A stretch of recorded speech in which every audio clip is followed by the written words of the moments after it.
order to reception.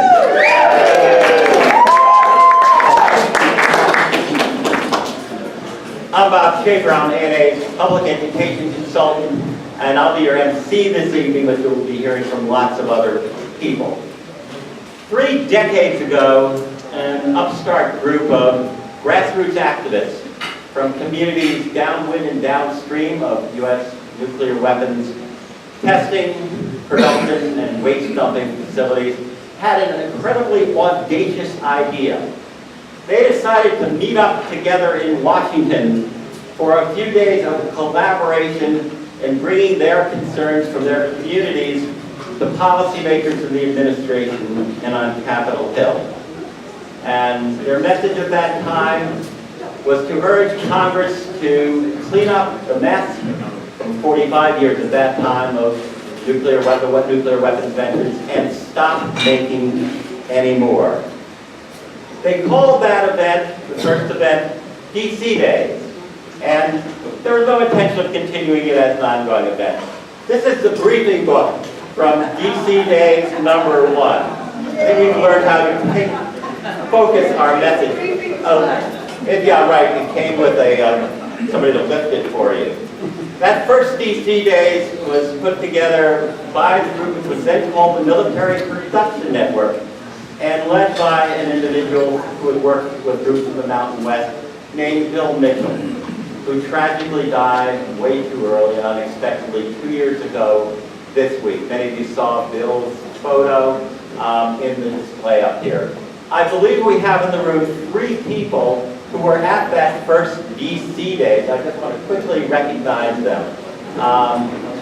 Don Hancock, I did see you, Don. There's Don Hancock.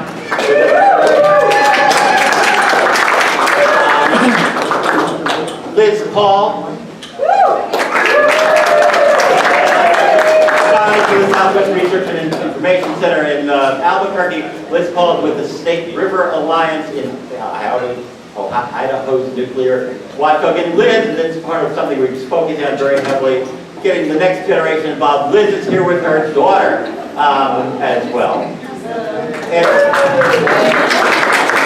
so is bring your children to lobby week. And so is the third real old timer. Anybody who's been doing this longer than I have is an old timer. Is Jerry Collette from the Heart of America Northwest in Seattle. Jerry is now a state representative. I believe Jerry's daughter is here. I haven't met her yet. She's arriving. So it's great to see the folks who've been here through the years.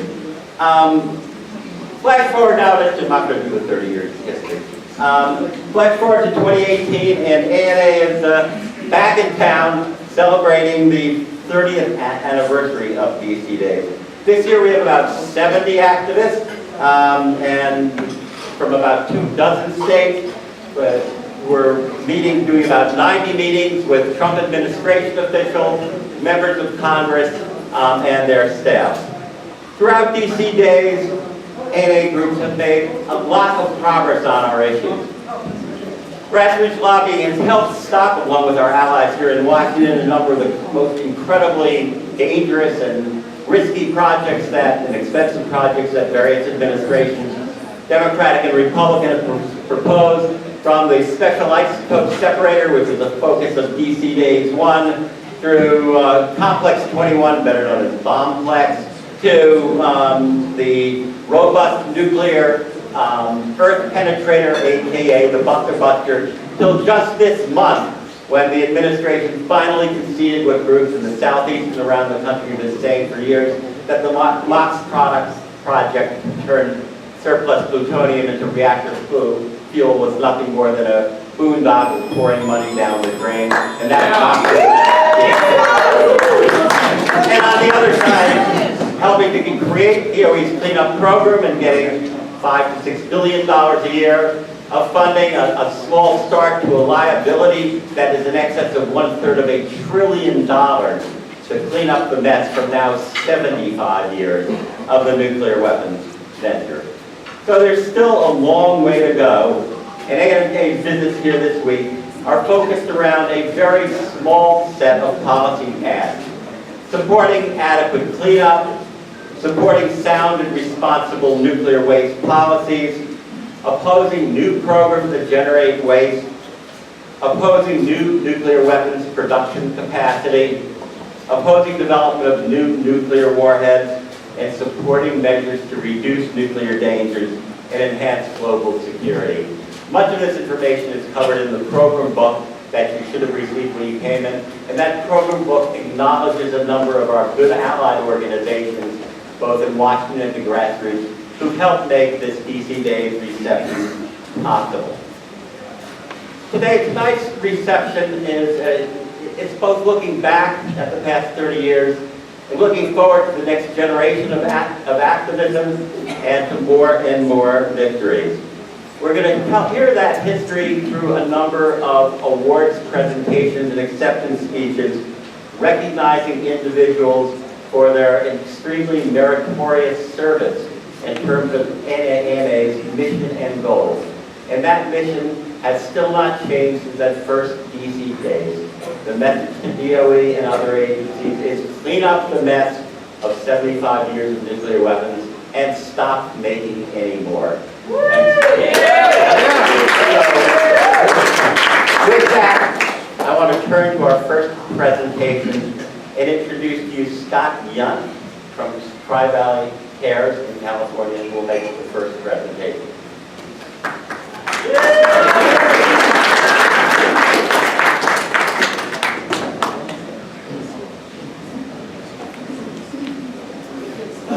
Thank you, Scott. Hi, everybody. Scott? It is such an honor for me tonight to introduce and give an award to my congressional representative and one of my longtime heroes, Representative Barbara Lee.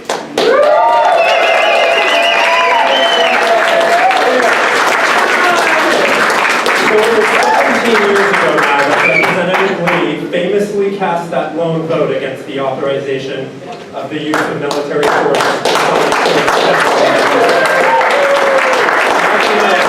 Authorization became a blank check for military interventions and bombing raids in multiple countries that had little or nothing to do with September 11th.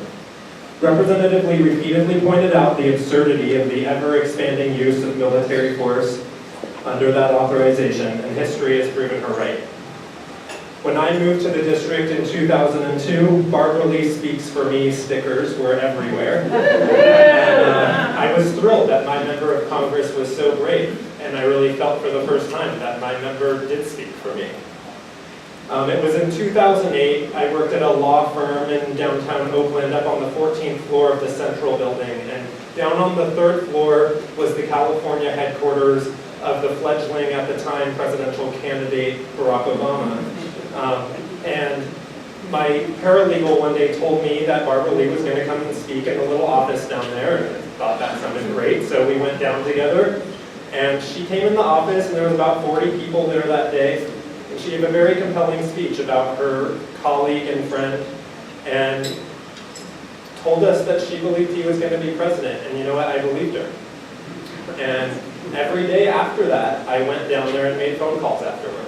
And then I spent a month in Reno, Nevada as the election approached, going door to door. And it was that day that I was politicized. Barbara Lee turned activist.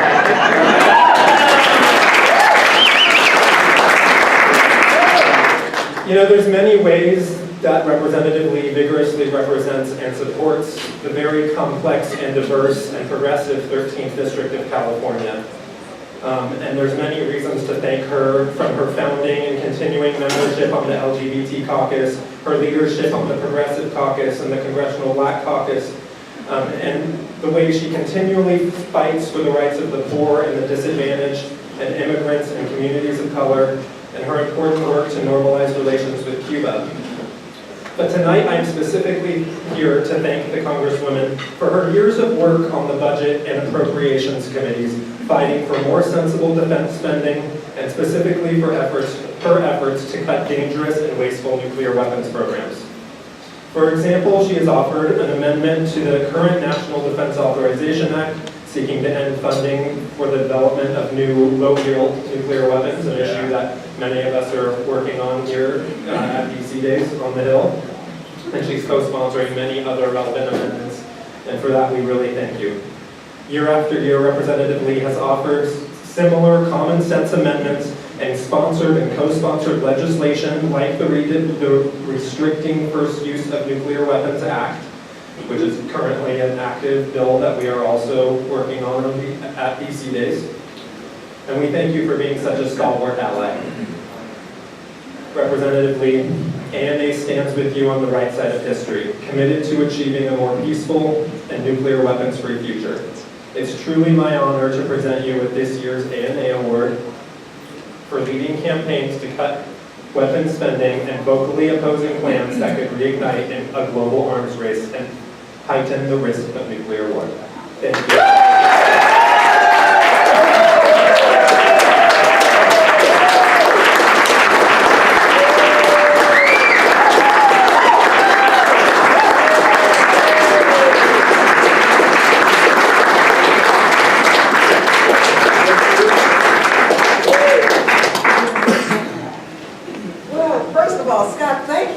Very gracious and spirited introduction, but also thank you for your tremendous leadership. And I'm so happy to know that I have influenced one person. But you know, Scott, I want you to know also that because of you and your work and my district, that first primary and the second time around, my congressional district has delivered the largest number and percentage of votes for Barack Obama. Both times. It works. So thank all of you so much for this wonderful award. But this is something that is in me. This is something I must do. I have no option to work except to work for non-proliferation and the end of nuclear weapons. We need to remove them from the face of the earth. Yes.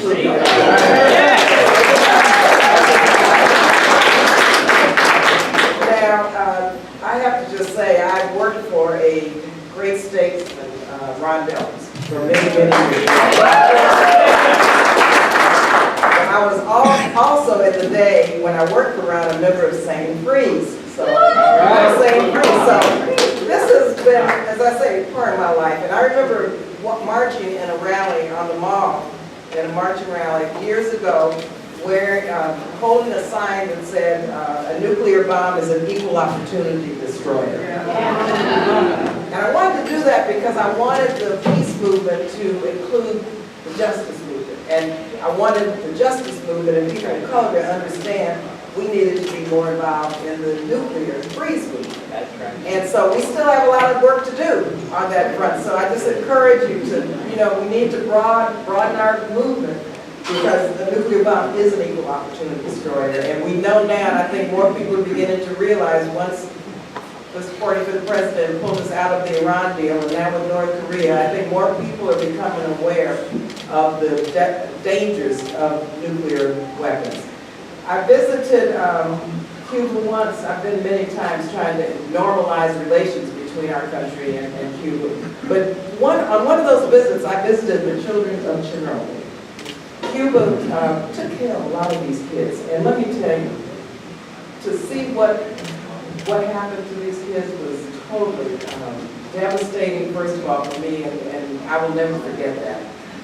Came back and just, recommitted myself to end nuclear weapons in whatever capacity and wherever I was. Also, I visited Hiroshima.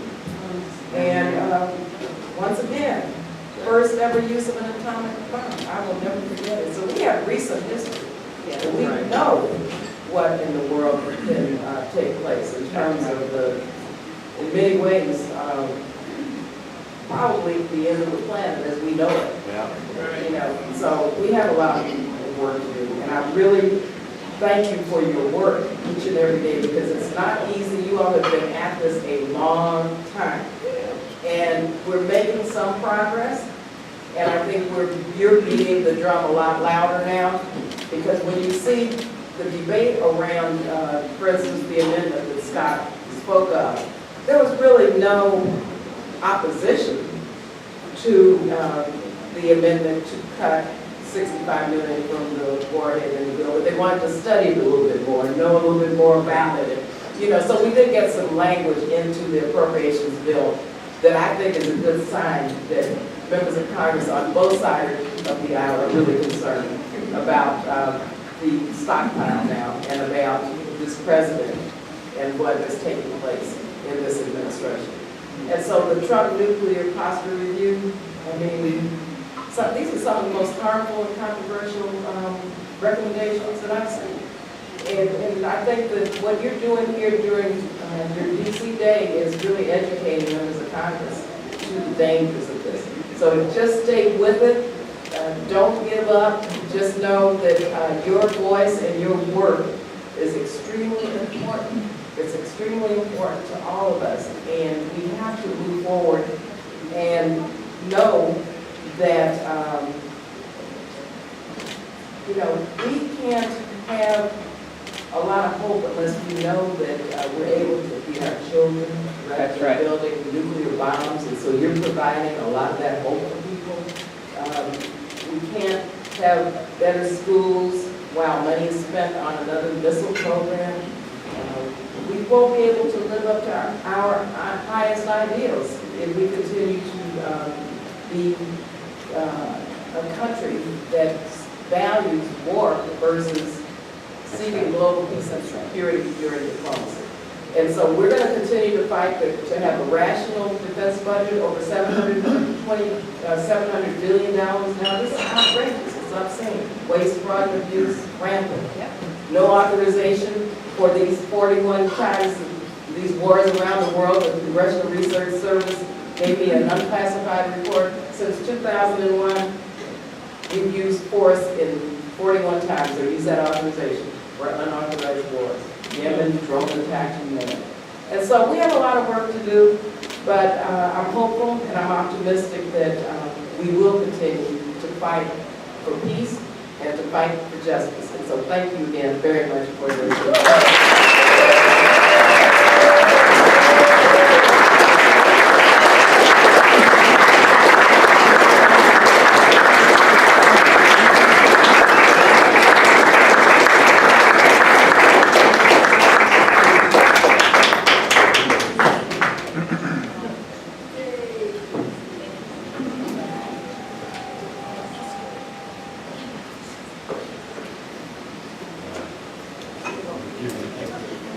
Thank you very much for coming, Congresswoman Lake. Thank you. And don't give up.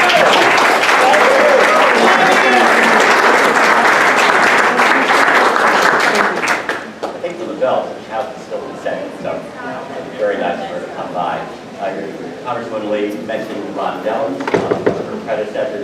Ron Dellums was an award winner at the previous DC days when he was chairman of the Armed Services Committee.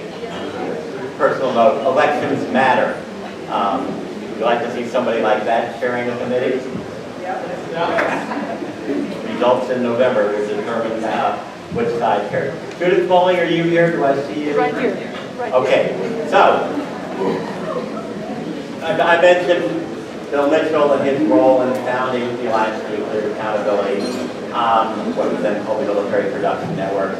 But after about 4 or 5 years of NPN and DC days, Bill Mitchell and his associate Sharon Carlson, who pulled the network together, decided to move on. Yet ANA, first NBN became ANA, and the organization, the network, endured, prospered, and even grew. And this next award recognizes the individual who made that possible.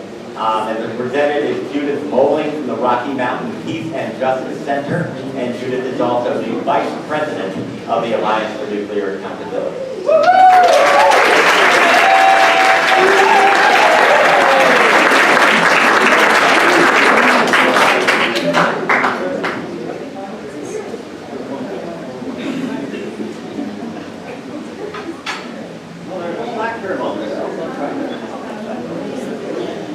Thanks so much, Schaefer, for all of your effort.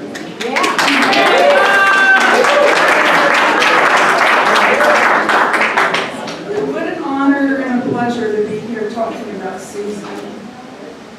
Wow. I first met her on a Mother's Day action in Nevada at the test site in 1987. And I was right away struck by her intelligence. I mean, she's a bright thinker, and her ability to organize a lot of information. And she wasn't scared of getting arrested. Because, you know, sort of fell in my hand instead of me holding hers. And speaking of scattered, Susan guided a scattered 35 different groups of the Alliance for Nuclear Accountability. And sort of like she's a quilter. She made this. And like a quilt, in some ways, all of us are quilted together. And by everybody, by Bill Mitchell, by the whole legacy. But I think especially by Susan Gordon. Yes. Yeah. So you like that? I mean, isn't that perfect? She's a quilter and we're pieces. And she, sorry. And she's now helping to organize other tribes. And not only are these tribes, but other tribes, as she advocates for uranium-impacted communities in the Southwest as coordinator of the Multicultural Alliance for a Safe Environment. She organized an ANA hike through some of that country in the Grand Canyon, down and camped. We shared a tent. Can you imagine how I talk about that? And when we finally have a fair and clean and nuclear-free society, Susan Gordon will have been a big part of creating it, and she's ours.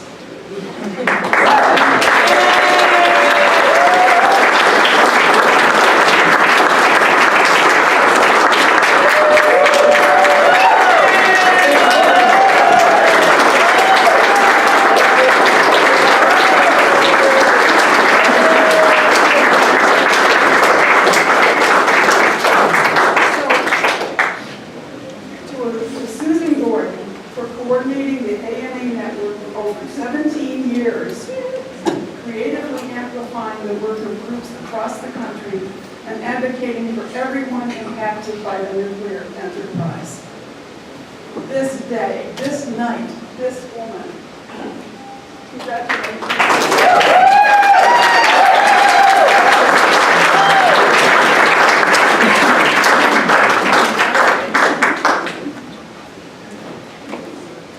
So I hope Marky's late because I have a few things to say. So, first of all, when I started, we were all a lot younger, right? And now we're older. And wiser. We're hopefully wiser, and we're definitely larger.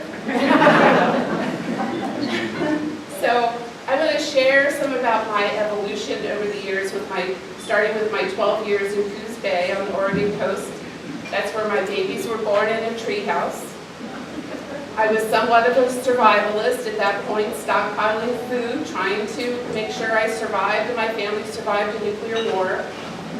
And I started working with the Oregon Coast Peace Alliance that was opposing government funding for the Federal Emergency Management Agency nuclear war preparedness drills. So Oregon became the first state to refuse to participate in the FEMA exercise.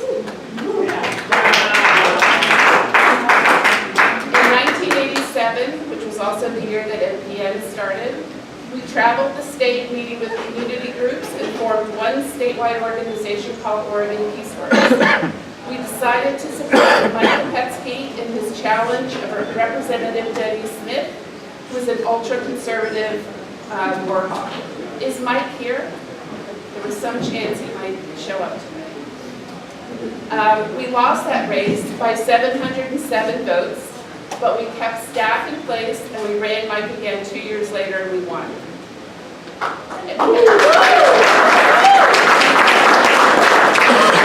As Judith said, we met at the test site site at the first Mothers and Others Against the Bomb action. We held hands as we crossed the fence and walked onto the test site and got arrested. But Judith and other women at the test site encouraged me to embrace nonviolence in my life, and that made a big difference. Also during this time, I met Chuck Johnson, who was working with the Nuclear Free Zone campaign and with Grace Thorpe. So thank you, Chuck King. That's great. After Mike got into Congress, he and Oregon Senator Mark Hatfield introduced the nuclear weapons test moratorium. Through amazing grassroots work in Oregon and with the DC-based arms control organizations, we passed that test moratorium in 1993.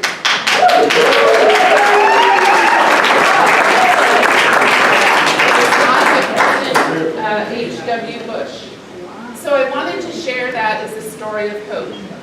Never doubt that a small group of thoughtful, committed citizens can change the world. Indeed, it is the only thing that ever has. And Margaret Mead said that.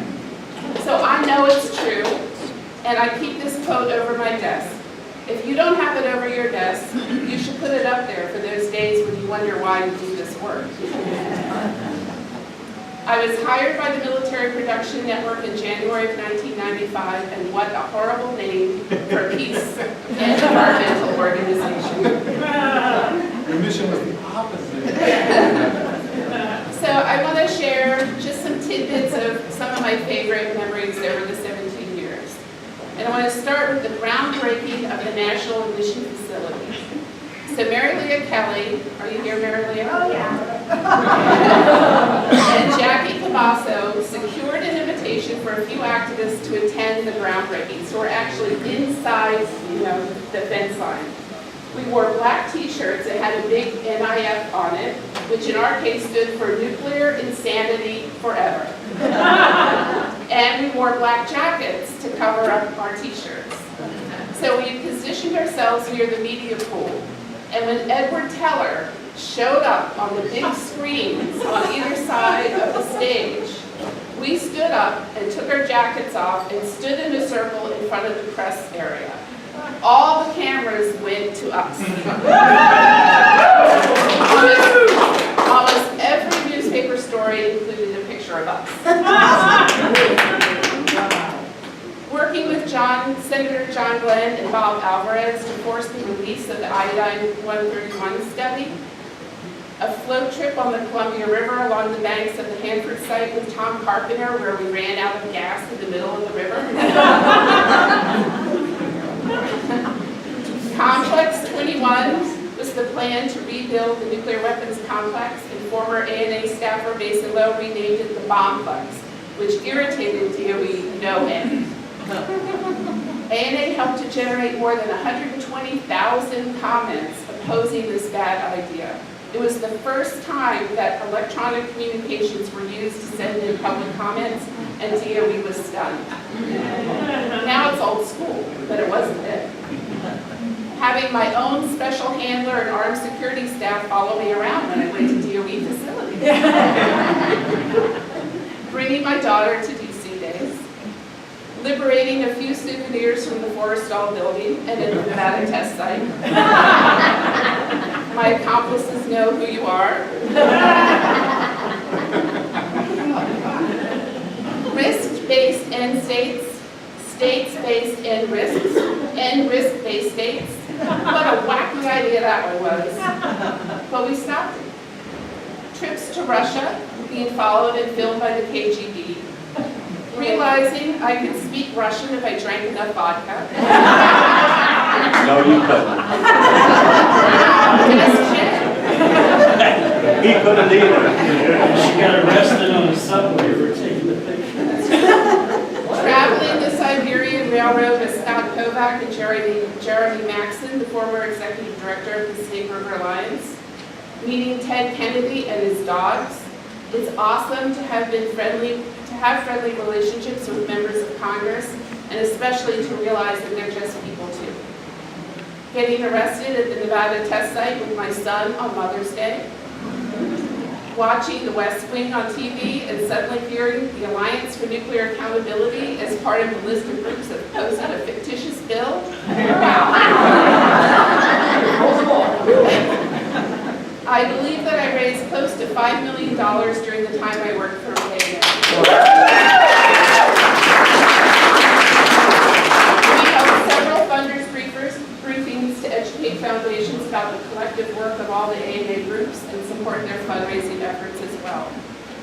And many people I met during those 17 years grew to become some of my closest friends and remain so today. And of course, ANA was responsible for introducing me to Scott Kovac, who's been my partner for a lifetime.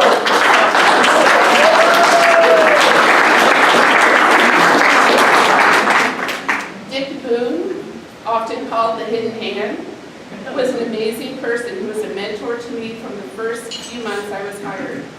Archie Makajani, when we first met, we just clicked and became friends and colleagues. Mason Lowe, before he came to work for ANA, he was answering phones at a porn site.